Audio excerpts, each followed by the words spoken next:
DJ Sports.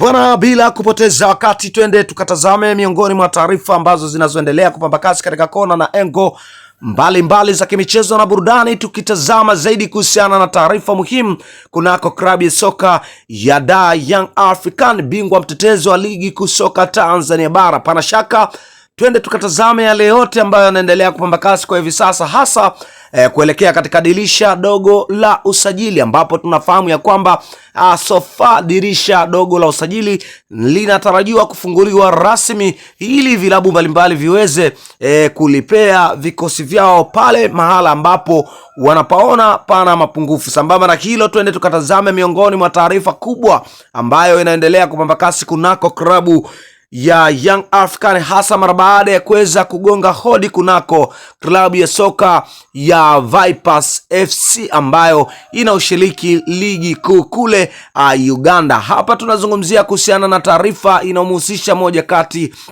ya nyota hatari kutoka kunako kikosi cha Vipers Football Club, na hapa si mwingine ni Alan Okello, moja kati ya nyota ambaye amefanya vyema katika michuano ya Chani, moja kati ya nyota pia anayefanya vizuri kunako kikosi hicho cha Vipers kupitia klabu inayofanya vyema hapo Uganda. Moja kati ya taarifa kubwa kabisa ni kuhusiana na klabu ya soka ya Dar Young African, hasa mara baada ya kuweza kufanya mazungumzo na klabu hiyo juu ya kuipata saini ya nyota huyo, moja kati ya nyota ambaye hivi karibuni amekuwa akizungumzwa kwa ubora wa aina yake. Lakini hata hivyo tumeweza kuona kwamba vilabu vingi kweli vimekuwa vikiwinda saini ya nyota huyo. Hapa Tanzania ni klabu ya soka ya Dar Young African pamoja na klabu ya soka ya Wekundu wa Msimbazi Simba ndizo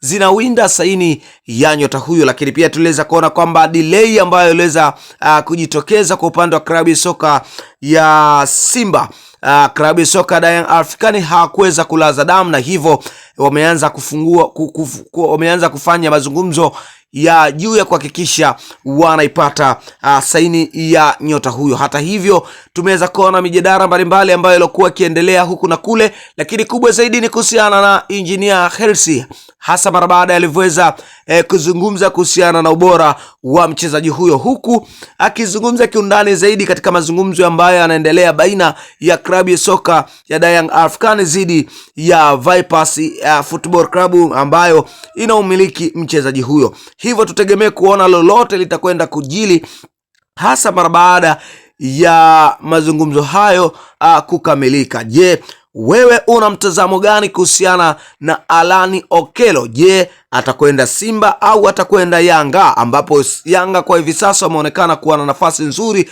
ya kuipata saini ya nyota huyo? Je, kuna nini kitachokwenda kujili katika zile dakika 90 za dirisha dogo la usajili?